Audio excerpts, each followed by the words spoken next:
current throughout a river system is influenced by gravity as the water moves downhill. Stream gradient, flow volume, as well as channel geometrics are all contributing assets which vary its velocity, and as a result will ultimately dictate where and how the fish position themselves. Odds are, once located, they're stacked and willing to cooperate. Hello everyone, I'm Kim Stricker, and welcome to another Hook and Look Splash, a splash of fishing information from an underwater point of view. My longtime friend and MLF touring pro, Bill McDonald, provided his assistance on this shoot, as did Niagara region guide Frank Campbell. Let me begin by saying Niagara Falls is purely breathtaking. You don't just see the falls, you hear them, you feel them, and ultimately you find yourself immersed in the natural wonder. And as equally inspiring as the falls are, the fishing potential downstream will move you as well. Look at him. Whoa! You got a real fish on there? Yeah, oh, that's a good one. That's a dandy. That's a chunk. Bill and I were targeting a rocky outcropping that had Vallisneria growing on top. The combination of rock and weeds presented an ideal current break where a nice group of smallies were holding. The hot lure was a Strike King half-shell OPT, which we were drop shotting with a 3/8 ounce tour grade tungsten weight. And to say the least, they were chomping it in a big way, one after another. And nice solid fish too. But there was one thing we kept noticing that was out of the ordinary and confusing. The current kept fluctuating in both velocity and direction. This made me wonder how the shifting current was affecting the fish. You know, as the current changes too, they probably change how they hold on this little hump, whether they're up from it or down. I'm sure they do. Looks like there's grass on top of this hump too. If we drop the Aqua-Vu down, we could tell exactly what's down there. I bet we'd see it's a critter or two. There's your eelgrass. There's the eelgrass, definitely.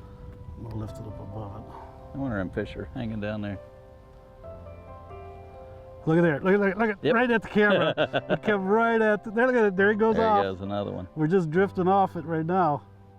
Often, before I dive, I'll scope out the water with an Aqua-Vu camera just to see what I should expect when I make my descent. That's right. Look at, there's another one. Look at how they're kind of holding around that grass. Look at it, there's another one in the background there. I wonder we're catching them right here. That's right, they're stacked up pretty good. That's the deal. Now I'm in that grass. Yeah, grass, you can see how the current's laying it down. Yep. You know, I scuba dive and I can get down there and really pick out the spot on the spot. But fishermen got to realize you can do it with an Aqua-Vu camera as well. This takes the guesswork out of it. I'll get down there and personally inspect the hump. Find out what that rod is sticking up. Yeah.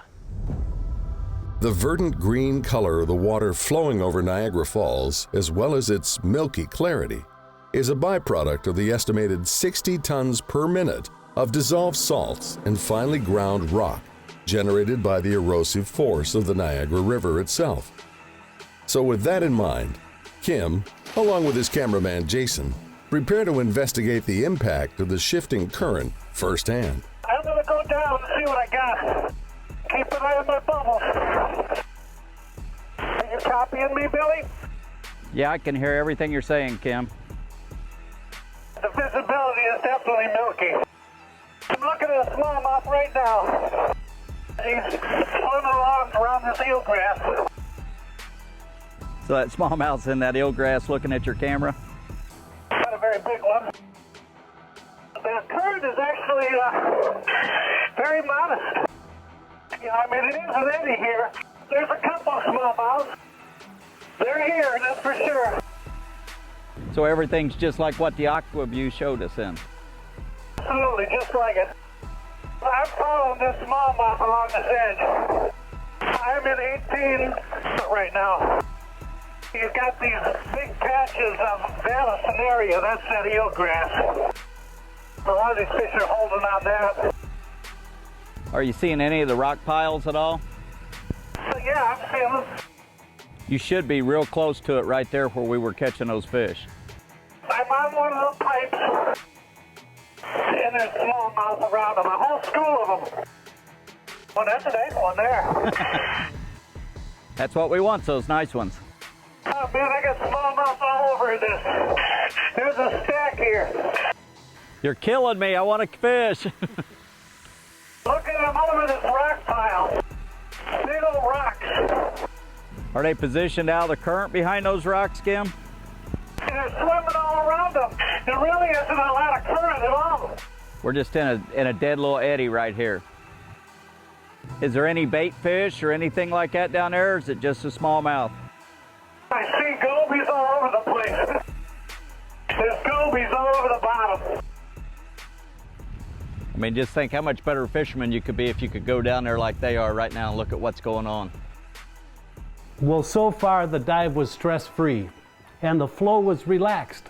Then, just like while we were fishing, for no apparent reason, the current suddenly intensified. All of a sudden there's a lot more current here. The current's definitely stronger. We gotta kind of hold ourselves right here. Yeah, that current's taking me. Wow. Hold yourself. So that's why those fish are sitting here. There's a lot of fish right here because of what the current's doing.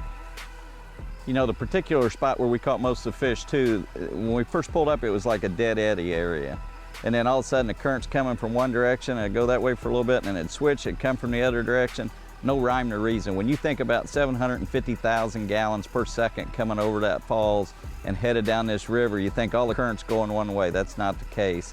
And those fish are positioned in there in those different current breaks. This is nice because the eddy is right here and we can hold right here. And those fish will come by. As I mentioned earlier, current will dictate where the fish will hold, but following our underwater surveillance, we were able to observe not only where, but how they hold depending on the current velocity. The school of bass were loosely wandering around the slack area within eddies as for the vicinity around the pipes.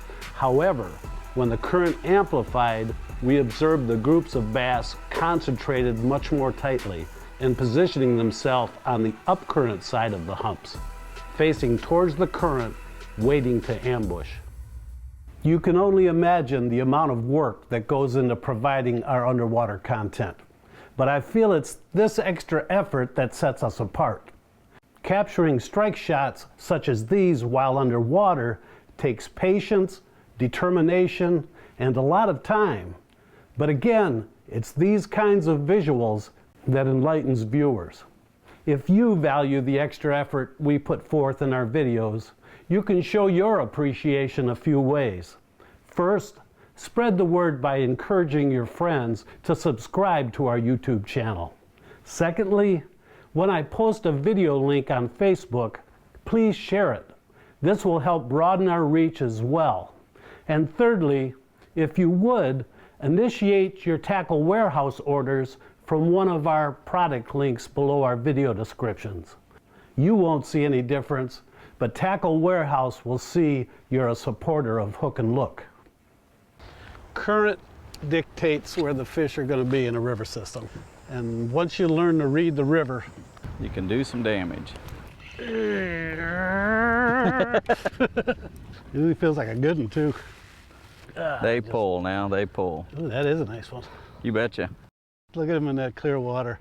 Just bulldogging. That is a good one. That's a real good one.